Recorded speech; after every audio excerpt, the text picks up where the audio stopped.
Now, from CBS 4 News, this is Facing South Florida with Jim DeFede. Good morning, I'm Jim DeFede, and welcome to Facing South Florida.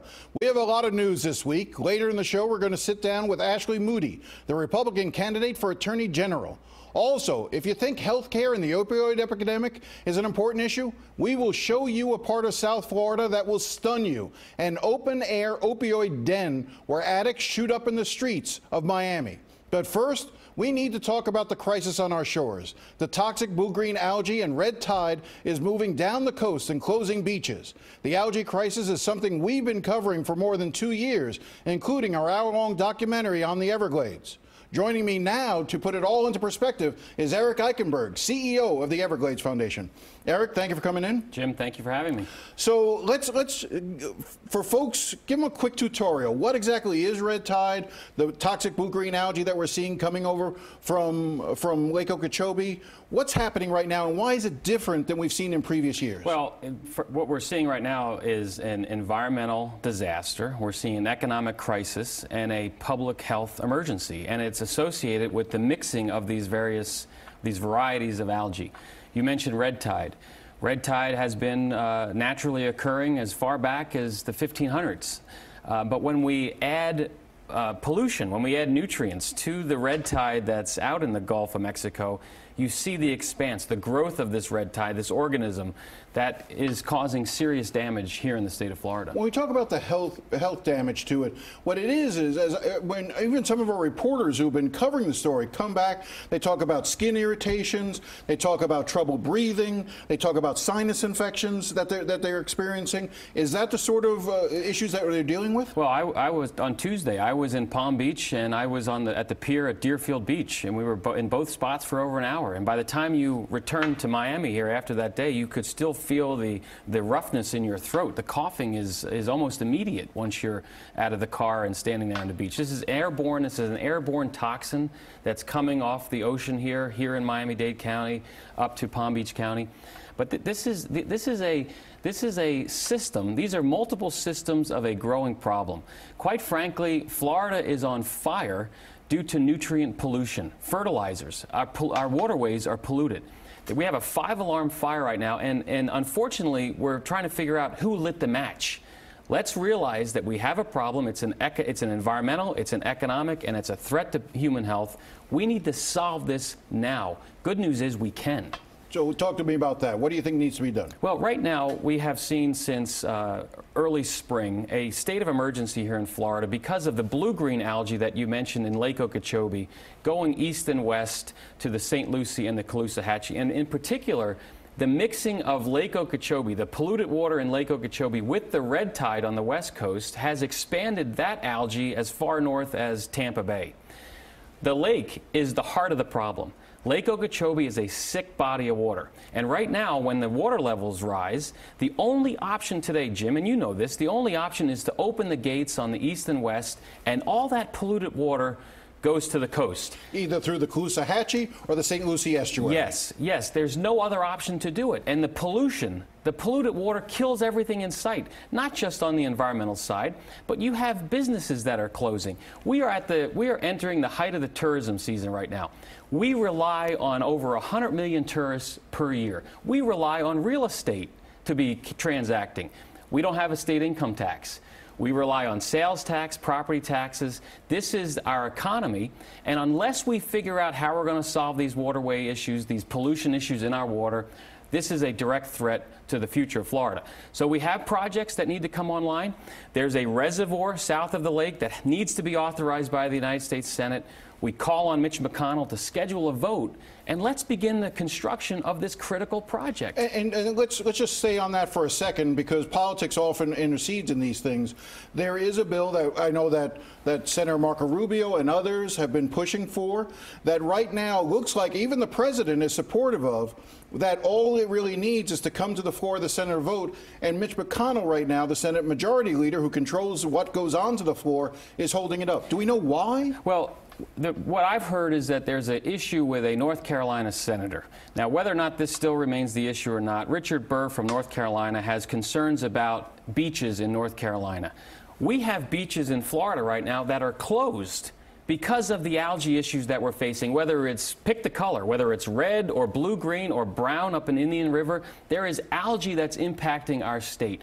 We need the United States Senate, Mitch McConnell in particular, to simply schedule a vote for this legislation. The House passed it a couple of weeks ago unanimously. So once the Senate passes this piece of legislation, this reservoir south of the lake, 18 years in the waiting. Once it's built, and Jim, I will tell you, it needs to be built in the next 4 years.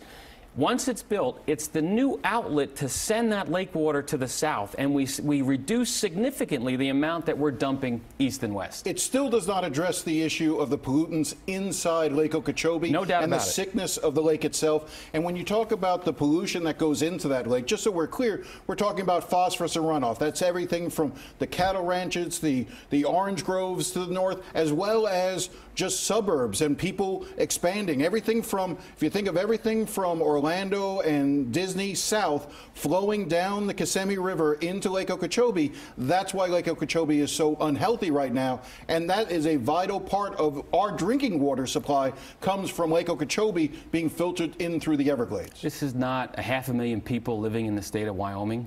We are 21 million strong in this state, the third most populous state in the Union.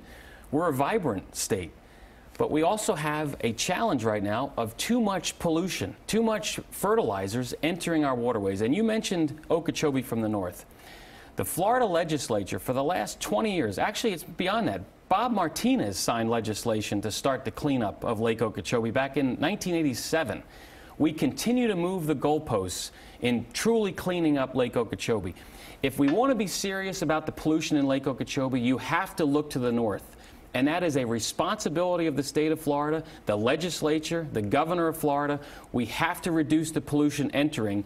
Once we do that, then we're not adding to it. We're not pouring gasoline on the fire.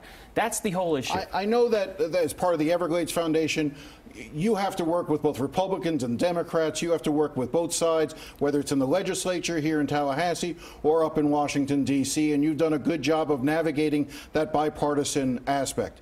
But this is a political year. Voters are choosing the next governor from the state of Florida. They're choosing the next United States senator, whether they return Bill Nelson or Rick Scott.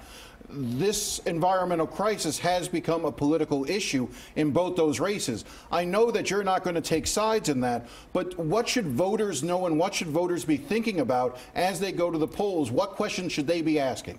Well, I would submit to you that this issue is the #1 campaign issue that we're seeing this season, the algae and the water. I travel around Florida. I meet with countless people who are concerned about this, from the most conservative to the most liberal. This is a unifying issue. They want this solved. They are tired of the blame game. They're tired of the pointing of fingers of who's responsible for what. What they want to figure out is, how are we going to solve it? And here's how we're going to do it. Once this reservoir is authorized. The one south of the lake. Yes. Once that's authorized, the next governor of Florida has the opportune time to commit to building that reservoir within 4 years. In the next term of our next governor, that reservoir needs to be built. And some will say, oh, no, that takes 10 to 15 years. That's the problem. We don't tell the fire engines to go fight the fire immediately. We tell them to slow down, take your time, stop at every traffic light. This state is on fire because of this algae. This reservoir needs to be built in 4 years. The next governor can do it. Beyond that, the legislature and the governor have to put into place, north of Lake Okeechobee, a program that truly cleans up the water entering the lake itself. I'm optimistic that once the dust settles from this election, and once the blame game is over, and whoever emerges from these elections, that they will be able to roll up their sleeves, not because they may want to, it's because the public is going to demand that they do so. We just have about 15, 20 seconds left. You're also behind an effort to try to find innovative solutions to cleaning the lake itself. Yes. What's the status of that contest you're running? This is not isolated to Florida. Lake Erie, the Chesapeake Bay, water bodies all around the world are suffering from too much algae. We have put up $10 million on the table, the George Barley Water Prize. We have 9 teams that are competing. We'll select here at the end of this month the final 4 who will come to Florida on Lake Jessup up northeast of Orlando. They will sit there for over 14 months with all that polluted water going through their technologies. We're hoping for an innovative breakthrough, not only to solve the pollution problems north of the lake, but also for water bodies around the globe. Very, very exciting, and we want to stay on top of that contest that you're doing because it could be a real breakthrough. Eric Eichenberg, thank you very much. Thank you, Jim. All right, up next, the Republican nominee for Attorney General, Ashley Moody.